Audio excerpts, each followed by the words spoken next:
Hello, my most fabulous art friends.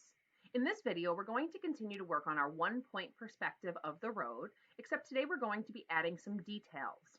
So remember that perspective is the act of things looking larger when they're closer to you or smaller when they're very far away. I like to compare this to being on a plane for any friends that have been on a plane before. When you get to the airport and you see the plane, it's really close up and it looks huge. And even when you're first sitting in the plane looking out the window, the airport is huge. Once that plane goes up in the sky, the whole world below you gets a lot smaller. And if you're standing on the ground looking up at the plane looks super tiny up there in the sky. So we're going to do the same thing. Our road is going all the way back there and it's getting smaller because it's further away. So today when we add trees along the side of our road, they're going to start very large and get smaller and smaller as they go back. Now, in the past, I have seen many different ways to do this.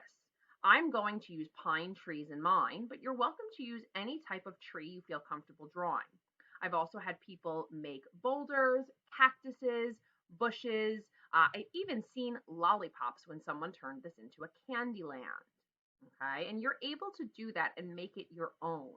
The biggest goal here is that whatever we make goes from largest to smallest, and it should appear on both sides. It's like we're driving through the countryside.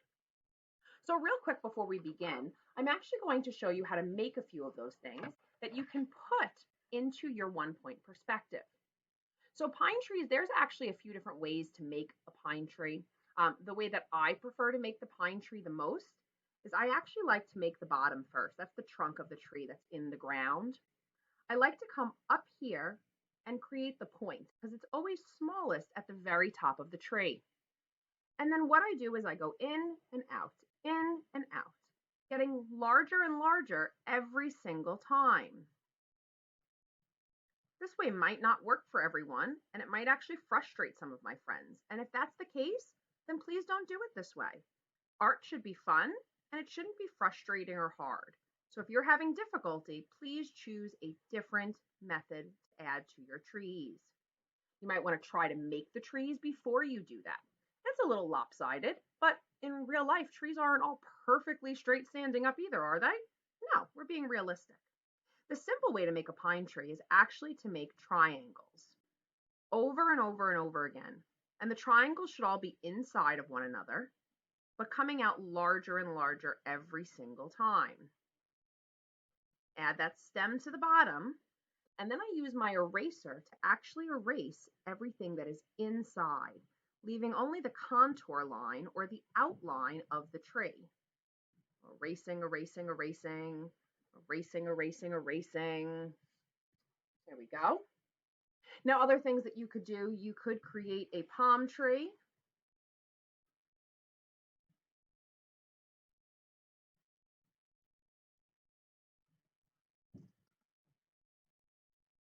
That's why we don't use mechanical pencils in art, my friends.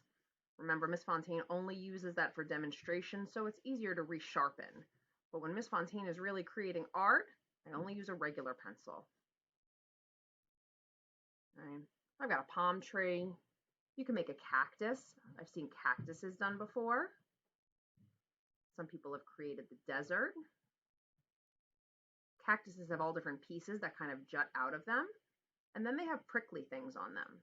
I find it easiest to make your pricklies going around the edges first. They can kind of go in all different directions. Think back to when we learned textures years ago when we did hair.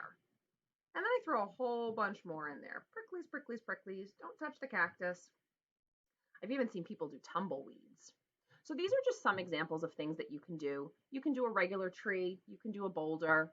Like I said, it's really up to you. Our goal here is perspective. So let's get back to my 1-point perspective. I'm going to zoom in a little bit so we can see the bottom just a little bit better. I like to start with my biggest tree first, and I often make my biggest tree so it's not even completely on the page. Okay, so we have that right there, and I'm actually going to start down here first this time.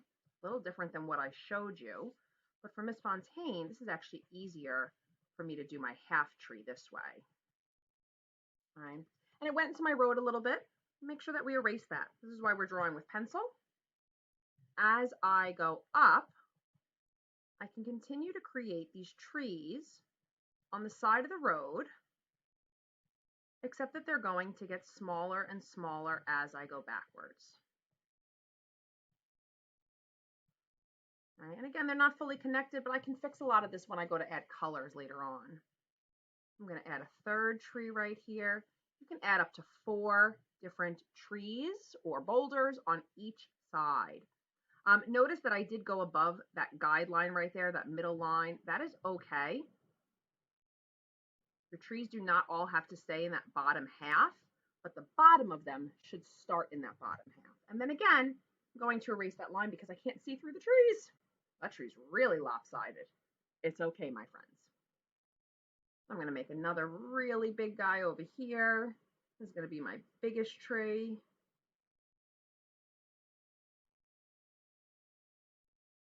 I'm going out into the sidewalk right there. That, beautiful. My trees don't all have to be along the road, but they do need to be going back further and further.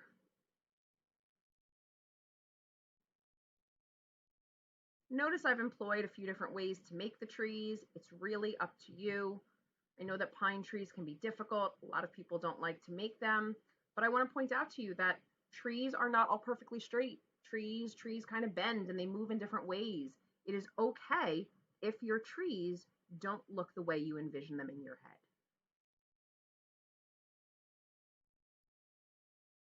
Like I said, our biggest goal is that they're getting smaller and smaller as they go back. Because these are so far away, we can barely see them. Right? I've even seen some really cool signs on the side of the road. Now, after I've drawn my trees, and if you wanted to draw other things down there, that's also okay. I've had people draw deer, campfire with a tent.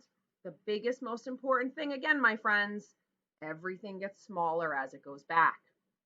Now, let's work on the top up here. The way that I've created the top in the past are just mountains, continuous mountain ranges, okay? And I leave this middle line for right now so that I know that I need to have an opening there.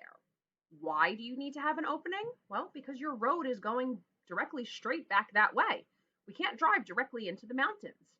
Some students have created tunnels through the mountains, or bridges or trains. But the way I'm going to do this is I'm really just going to make really big bumps. Nothing crazy. Just like that. Make this one a little bit smaller. And after I've created my mountains, I'm actually going to erase this center line going up. At this point, I'm also able to erase my vanishing point. I don't want to erase too much. I don't want to lose the road that I have there or the illusion that it disappears. But at this point now, I have a 1-point perspective of a road going through the mountains in the forest.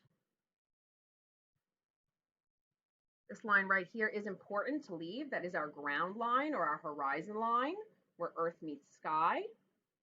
And there you have it, my friends. You can add as many details as you would like. I am excited to see how your 1-point perspectives come out. Make sure to color your picture with as many details as you possibly can after. My suggestion, colored pencils or crayons. Markers are going to take away from some of these beautiful details you've done. Have fun, everyone!